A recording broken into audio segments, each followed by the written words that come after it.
So as the governor alluded, the fire started on Friday. Crews made good progress with the Type 3 team yesterday. We took the fire at 6 o'clock this morning. As of today, behind the east of the subdivision, there's a dozer line, some hand line the crews put in yesterday. We're in the process of burning that out at this time to secure around the homes. We'll bring that fire out to the VCO2 road, and there's a piece of dozer line that we put in here as a check line. We're going to try to check it there or the VCO3 in Redondo Creek for the time being, giving the other crews time to get out ahead here and come up with a good solid plan of where we're going to go with this. Off to the north in Division Alpha, crews are prepping on the VCO8 road. With the wind shift today, yesterday we had pretty much a northwest wind that pushed this thing to the east. We have more of a southwest component today, so the fire's wanting to push more to the north. So we got 4 hotshot crews on the VCO8 road, prepping and looking at opportunities out ahead of this thing to slow it down. Laser pointer in my truck. I do too. Could use your radio. For air resources, we have 3 Type 1 helicopters. They're all on a fuel cycle rotation, so we have one of those up at all times over the fire to help support the crews. We got a medium Type 2 helicopter that's also doing bucket work. We also got a Type 3 helicopter on loan from Bandolier that they're using for recons and any needs that the ops folks need to get up and look at stuff from the air. We haven't used any retardant today. There's a weather system that's coming in from the south, a good strong line of thunderstorms that built on the west side of the state, and we're at the northern fringe of that. So they moved all our air tankers out of out of Albuquerque to Winslow for the day. So if we do need to use retardant, there's going to be a little bit of lapse time. They're afraid the winds are going to get too high in Albuquerque. They're not going to be able to get off the ground. So there may be some issues with using retardant. But as of today, we haven't needed any retardant. There isn't any major issues that we've come up with. Everything's still within the lines that we're prepping and holding and burning. Is it still what you call ground fire? Yep. There's been some upslope runs in the canopy further up some of these drainages. I haven't been out there. I've been at camp dealing with camp stuff, but I just talked with the ops guy on the ground. He said they've had some higher intensity fire today, but most of the stuff, mainly a backing fire into the wind right now, with some of the stuff out here to the north being pushed by the wind. So. There still is, we're keeping the evacuations here in the Sulphur Creek drainage in effect for probably another day or so. That'll depend on what this thing does. We don't want to move those folks back in there too soon and then have to pull them back out. If they get this line burned in today, which they most likely will by tonight, there's probably going to be some good heat along that dozer line for probably 24 hours, and then we'll look at start moving folks back in. We are running a night shift with a couple of hotshot crews, some engines, division soup, task force leader, and operations, of course, to keep folks out here and keep tabs on everything. You want to do questions now or later? Did you have something else? You covered it well. Again, my name's Dave Bales. I'm the Deputy Incident Commander on the Central West Zone team. And Governor Martinez, I appreciate everything you said. The Type 3 team, I really want to commend the Type 3 team, the local resources that were on it for the last 2 days. You guys did a great job and got us a good start.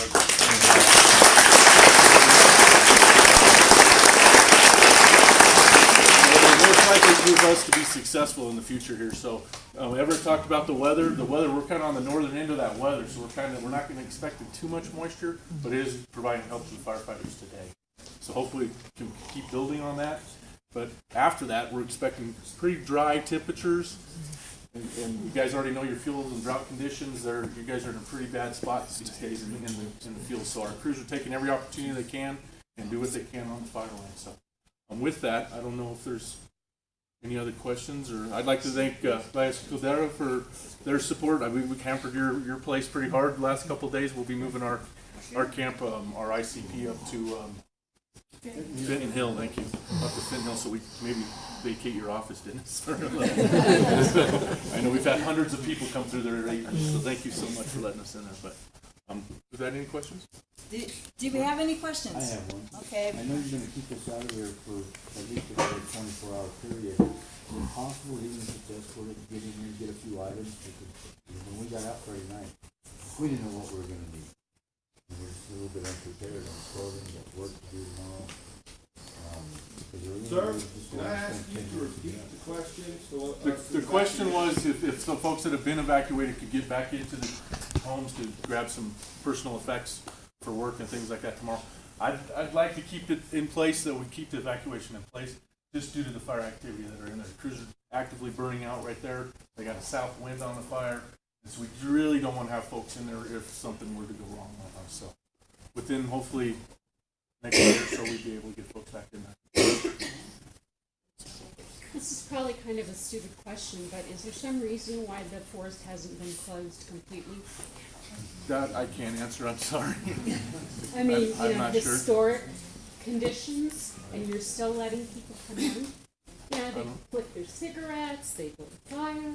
They're not gonna pay attention to the not build a campfire. And you guys are in a highly public area. I mean, it's the backyard for everybody to play in. So I can't answer that I question. can help answer some of that. We are going into stage 2 as of Tuesday morning at 8 a.m. in the morning, which no campfires allowed at all.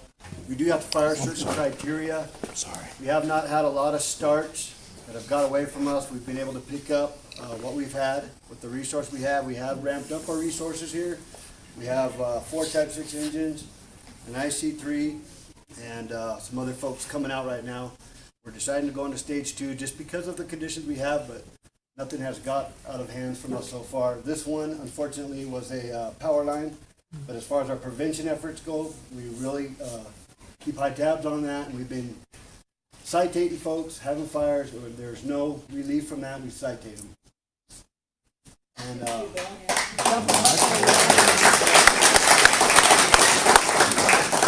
It's great with the public education and information shop, really getting the word out there about how dry you are in New Mexico, because it is statewide for us. So.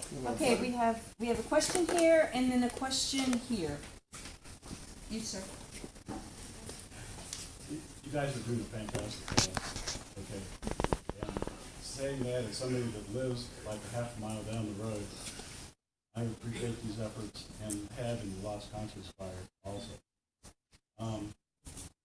It seems that there is one issue that I'd like to bring up here. That is that on the top of Redondo Mountain, it's same as sacred land. Now, I'm saying this as a person that worked at the lab with Native Americans in the ecology group for preservation of areas in Los Alamos County. And it seems to me that when, not if, but when the fire gets on Redondo, there've already been some spot fires up there, that considering the size of the area up there, I've been on it, and you're gonna have to be using some slurry bombers because of the fact that it's such a large area, and with the winds going in every direction, the cinders could easily come down to our community. In the Cerro Grande fire, cinders from Los Alamos went all the way down to Arroyo Seco. I mean, live embers. So if I use that as can I address your question and statements? Yeah. We actually, right before this meeting, we met with the Jemez Pueblo and the Santa Clara Pueblo, so we're working in conjunction with them. And they're kind of letting us know about their cultural resources at risk. They're kind of input with our team and good communications with them, so we know what areas are really valuable to them.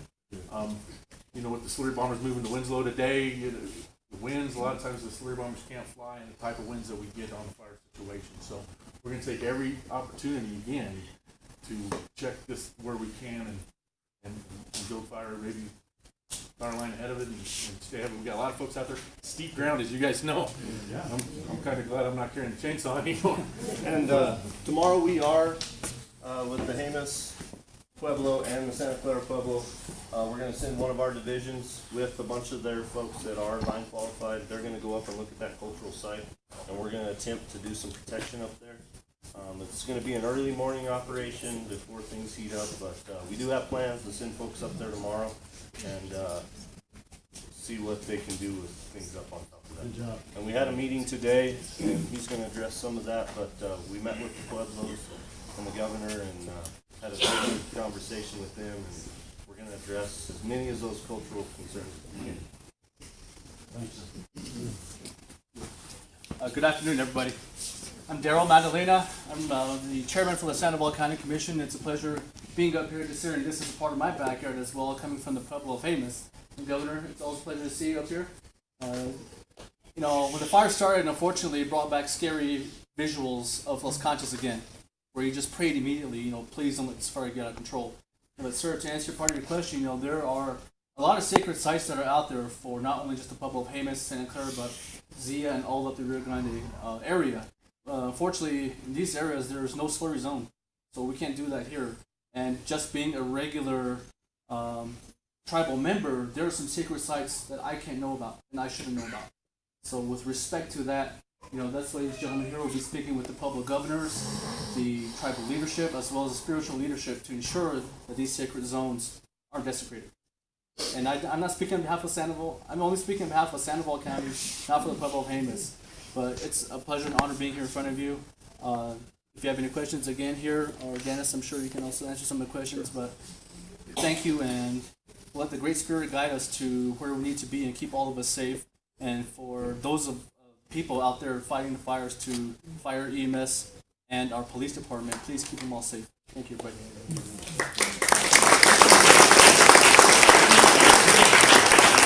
I have this gal, and then this gal, and then you. That's it, right now. I understand from friends, I used to live in the area where the fire is, and I understand from some people who were evacuated that there was no phone and no electricity.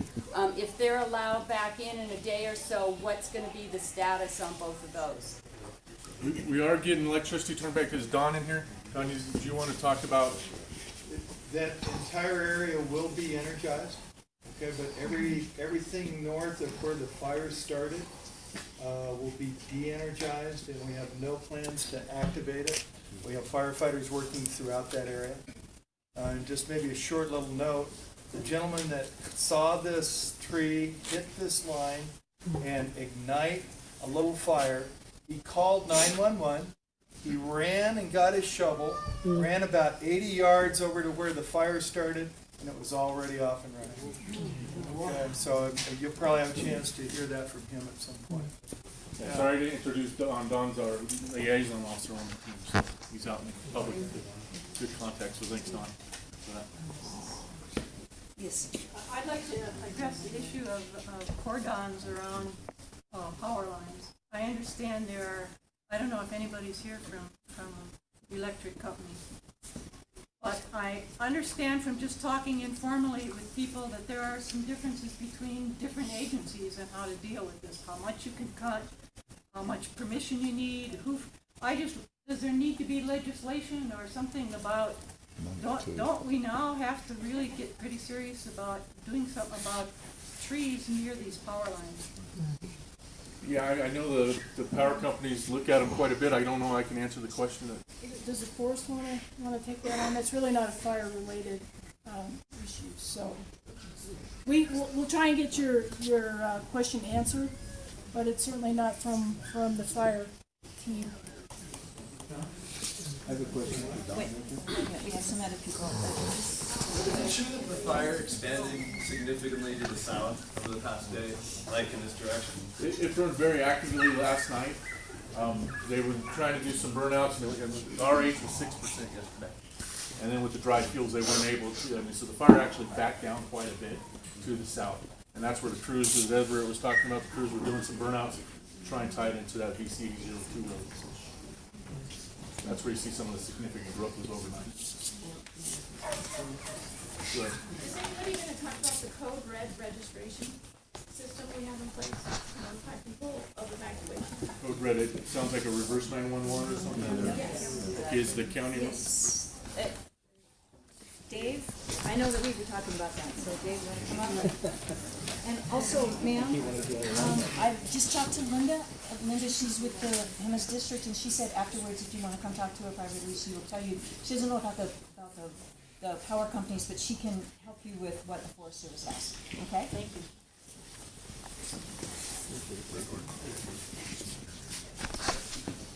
Good afternoon, everybody.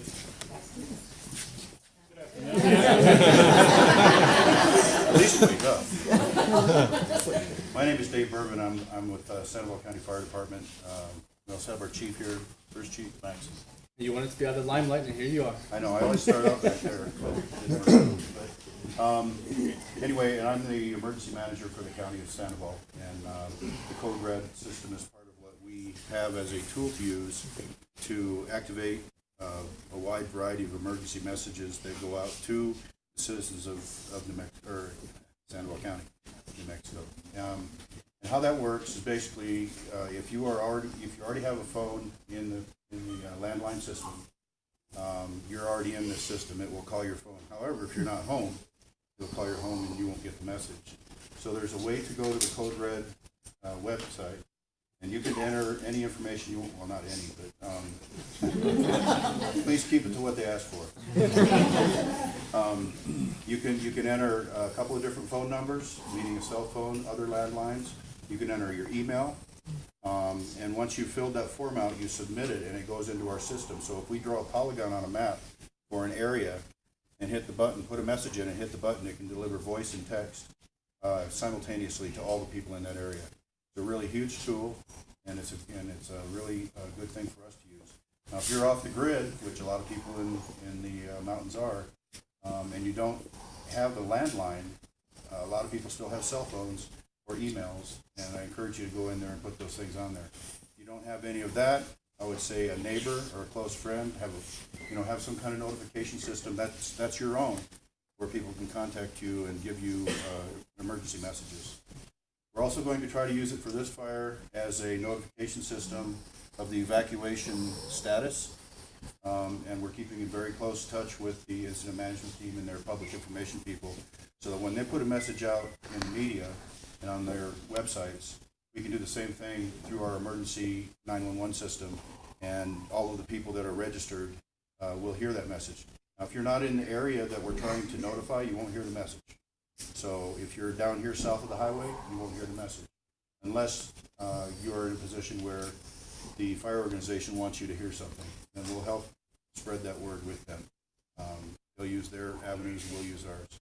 So, and we're working together on that, so hopefully the message will be the same. Have any questions on that? Dave, they can access that on the Sandoval County website, right? Right. If you go to sandovalcounty.com and go to the public safety page, I think it's down, right now it's down in the lower right corner, there's a little paragraph about it, and then right at the end it says, you can go to that web page and it says here, and that's a highlight. You click on that, it'll take you to the Code Red page, and you should be able to look at it and see how to go through that and register yourself and put your information in. If you have any trouble, call our office and ask for me first. I'll help you walk through it, and we can get people put in. We've put in thousands of people in the last couple of years. Okay, you said sandovalcounty.com. Yes, ma'am. And then the next step was what? Public safety. Go to the public safety page. And then in the lower right corner is a little paragraph about Code Red. And at the end it says go here, and you click on here and it takes you to that page. Is that right, James? Any other questions? And actually, Jess was saying yesterday that you can test it. Isn't there a button where you can test whether? Right, I forgot to say that. Thank you for reminding me. There's a button that after you register, there's a button there that you can push, and it'll test it, and it'll call you hopefully within a few minutes. It's really pretty quick. I think on the page it says within a half an hour or something like that, but it usually is pretty immediate. There's also a link to it on the Lefebvre Volunteer Fire Department's website. If you want to know websites, right on the homepage, there's a link to it. And there's also a link to it on our sandovalcounty.org. And if that all fails, just put in Code Red, all one word, and you should be able to search it. If you are off the grid and you do not have a registered address, it will not accept your information. So if you're off the grid, call his office, because you have to get that address before you can enter on that system.